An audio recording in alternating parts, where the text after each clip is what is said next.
Hello everyone, welcome to SK tutorial. IOCL यानी कि Indian oil corporation limited में जो नॉन एग्जीक्यूटिव पोस्ट के लिए नोटिफिकेशंस आई हुई थी, इसके एग्जामिनेशंस डेट, एग्जामिनेशन सिटी और एग्जामिनेशंस के टाइमिंग के बारे में, यानी कि कह सकते हैं एडमिट कार्ड से रिलेटेड शॉर्ट इंफॉर्मेशंस को आप सभी के साथ आईओसीएल के द्वारा ईमेल के थ्रू शेयर की गई है।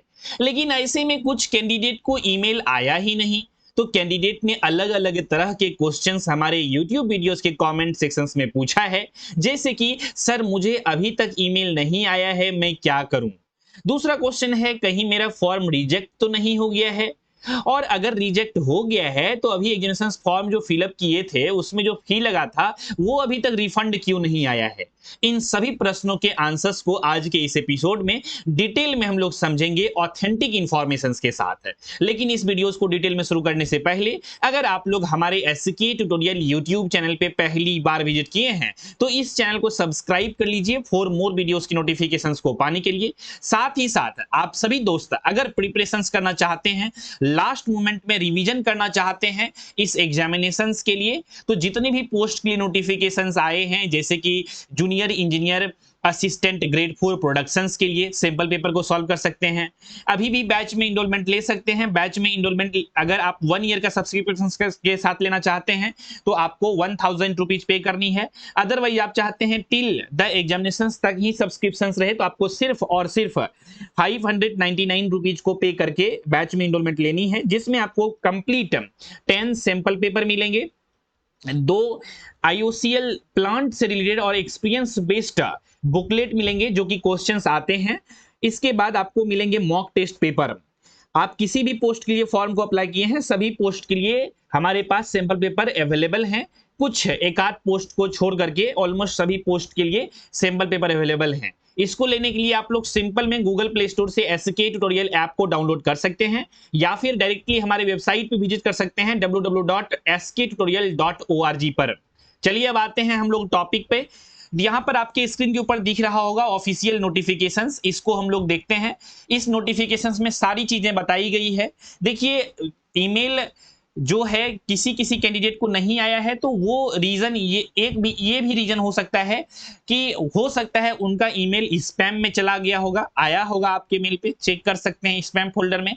हो सकता है नहीं भी आया होगा, सर्वर के डाउन होने की वजह से टेक्निकल चीजें हैं, है कि नहीं, ये भी इशू हो सकता है। लेकिन मुझे जो सबसे ज्यादा इंपॉर्टेंट और ऑथेंटिक रीजन लगता है वो लगता है बेसिकली कि कोई कोई कैंडिडेट क्या किए हैं, एक ही पोस्ट के लिए 2 फॉर्म अप्लाई कर दिए हैं, है ना। और बेसिकली देखिए, एक बात बता देता हूं मैं, और ये मुझे लगता ही नहीं है, बहुत सारे कैंडिडेट का सुबह से आज मुझे कॉल भी आए हैं और उन्होंने बेसिकली पूछा कि सर मेरा एडमिट कार्ड नहीं आया है, हमने दोनों डिवीजन के लिए फॉर्म को अप्लाई कर दिया था, 2 पोस्ट के लिए, तो एडमिट कार्ड क्यों नहीं आए हैं। और आप अगर देखेंगे इस नोटिफिकेशंस को, पेज नंबर 17 में मैं लेकर के चलता हूं, आप सभी को क्लियरली लिखा गया है यहां पर। जब आप जाएंगे यहां पर पेज नंबर 17 के इंपॉर्टेंट इंस्ट्रक्शंस के पास, वेट ए मिनट, निकाल लेता हूं मैं इसको। यहां पे आप देखिए, यहां पर क्लियरली लिखा गया है इस नोटिफिकेशंस में दोस्तों कि candidate is allowed to apply for only 1 post in any 1 division. समझ रहे हैं बात को। अब बहुत सारे कैंडिडेट क्या किए हैं, 2 पोस्ट के लिए अप्लाई कर दिए हैं फॉर्म को। कैसे किए हैं कि देखिए, नोटिफिकेशंस में पाइपलाइन डिवीजन और रिफाइनरीज डिवीजन दोनों में वैकेंसी आए थे, तो एक पोस्ट इसमें अप्लाई कर दिए, एक पोस्ट इसमें अप्लाई कर दिए। लेकिन नोटिफिकेशंस में क्लियरली लिखा हुआ है कि आप किसी भी डिवीजन में एक ही पोस्ट के लिए अप्लाई कर सकते हैं, दोनों डिवीजन में आप अप्लाई नहीं कर सकते, किसी एक डिवीजन में आपको अप्लाई करनी है। लेकिन बहुत सारे महानुभाव कैंडिडेट होते हैं, है कि नहीं।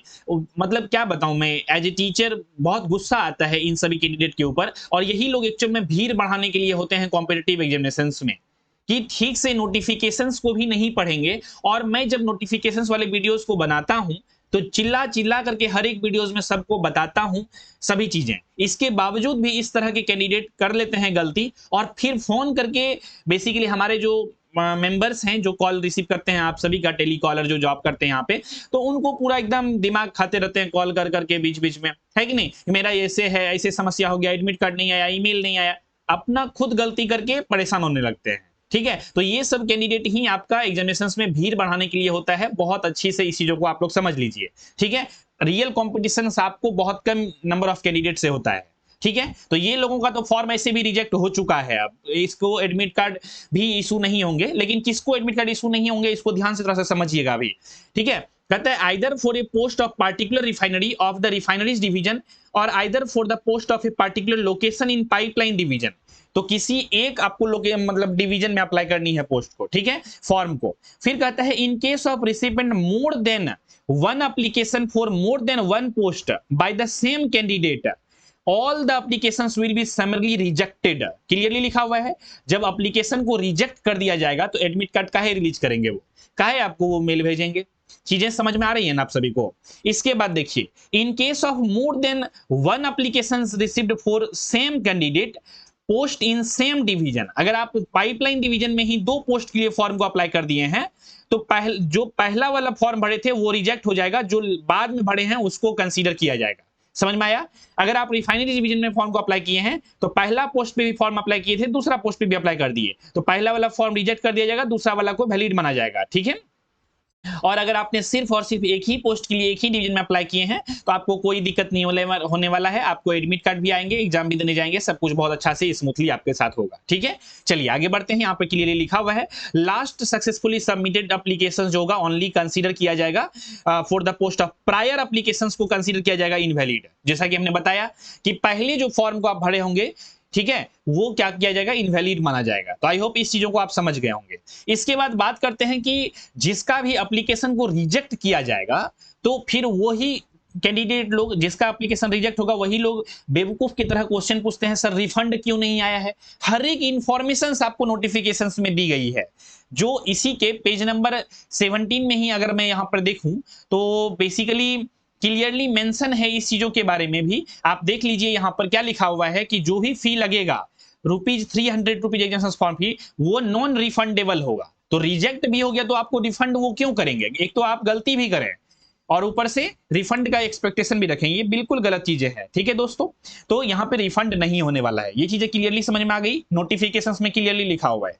इसके बाद हम लोग और चलते हैं आगे, इसी चीजों के बारे में, इसी क्या बुकलेट का पेज नंबर 20 में भी कुछ इंफॉर्मेशन दी गई है। अगर आप लोग अच्छे से नोटिफिकेशंस को पढ़ेंगे तो हर एक चीजें क्लियरिटी के साथ समझ में आ जाती है।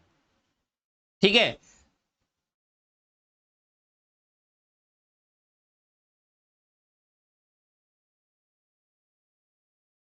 यहां पर भी देखते हैं लिखा हुआ है 15 पॉइंट में, only one online application is allowed to be submitted by the candidate for the examination.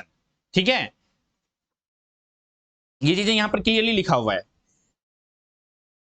इसके बाद एक और इंफॉर्मेशन आपको समझाना चाहता हूं।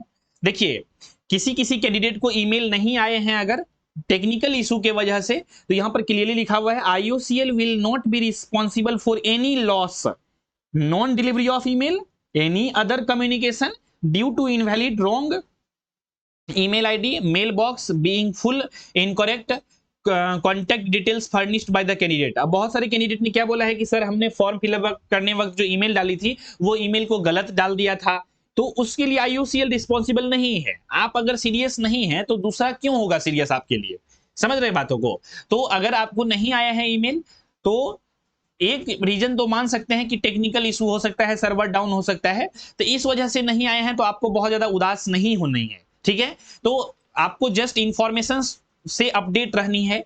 एडमिट कार्ड जब आएंगे, हालांकि सब नोटिफिकेशन रिलीज कर दी गई है, तो एडमिट कार्ड भी हमको लगता है कि 20 से 22 तारीख को एडमिट कार्ड भी आ जाएंगे। तो डाउनलोड करने कैसे करना है एडमिट कार्ड को, उसके प्रोसेस के बारे में भी मैं बातें करूंगा वीडियोस में, एक वीडियोस लेकर के मैं सेपरेटली आऊंगा। तो आप लोगों को अपडेट रहनी है सिचुएशन से, क्या क्या चीजें हो रही है इस वैकेंसी से रिलेटेड। ठीक है, तो यहाँ पे सब कुछ क्लियरली है, तो आपको अपडेट रहनी है। अगर नहीं आई है तो ये हो सकता है टेक्निकल इशू की वजह से भी नहीं आया होगा। तो सभी कैंडिडेट को उदास नहीं होना है अगर किसी को एडमिट कार्ड ये जो ईमेल नहीं आया होगा एग्जामिनेशन सेंटर और एग्जामिनेशन के डेट के बारे में, एग्जामिनेशन के टाइमिंग के बारे में, तो सभी को सैड नहीं होना है। ठीक है, जो लोग ऐसा गलती किए हैं वो लोगों को तो डेफिनेटली आपको नोटिफिकेशन में जैसा लिखा हुआ है हमने आप सभी को बताया है, और ये इंफॉर्मेशन नोटिफिकेशन में क्लियरली दी गई है। तो बेसिकली उन जो लोग ऐसा गलती किए हैं वो लोग अगर एक्सपेक्ट कर रहे हैं कि एडमिट कार्ड आएगा तो ये उनका बेसिकली महानता कह लीजिए। ठीक है, एज ए टीचर्स वीडियोस में बहुत ज़्यादा चीज़ें बोलना सही नहीं रहता है, क्योंकि सभी लोग देखते हैं वीडियोस को, ठीक है। तो चलिए, तो उम्मीद करते हैं ये सभी चीज़ें समझ में आ गया होगा। अब जितने भी कैंडिडेट सीरियस हैं, जितने भी कैंडिडेट अच्छे से प्रिपरेशंस कर रहे हैं, लास्ट मोमेंट में बस यही कहूंगा मैं कि लास्ट मोमेंट में रिवीजन जो है बहुत ज्यादा इंपॉर्टेंट रोल प्ले करेगा। इसीलिए आप लोग ये सैंपल पेपर को अच्छे से सॉल्व करिएगा। सभी पोस्ट के लिए सैंपल पेपर को जारी की गई है।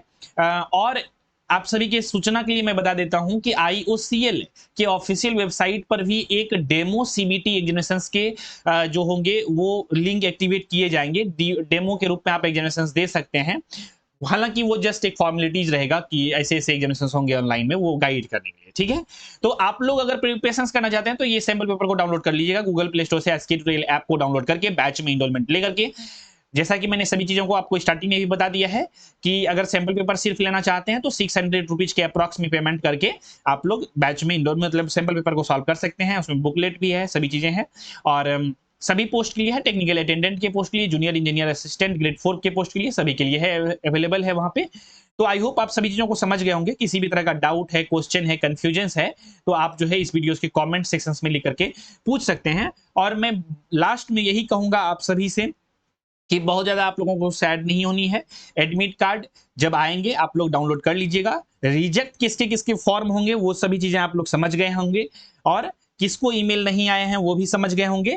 ईमेल उसी सब कैंडिडेट को नहीं आए हैं जिसके फॉर्म में भी रिजेक्ट हो गए होंगे या फिर ड्यू टू टेक्निकल इशू के वजह से नहीं आए होंगे, ठीक है। तो जो गलती किए हैं उनको तो पता है कि हमसे गलती हो गई है, 2 पोस्ट पे अप्लाई कर दिए थे, है कि नहीं। और जो एक ही पोस्ट के लिए अप्लाई किए थे सिर्फ एक ही डिवीजन में, तो उसका नहीं आया है अगर ईमेल के थ्रू ईमेल, तो उसको सैड होने की जरूरत नहीं है, ठीक है। तो आई होप समझ गए होंगे सभी चीजें।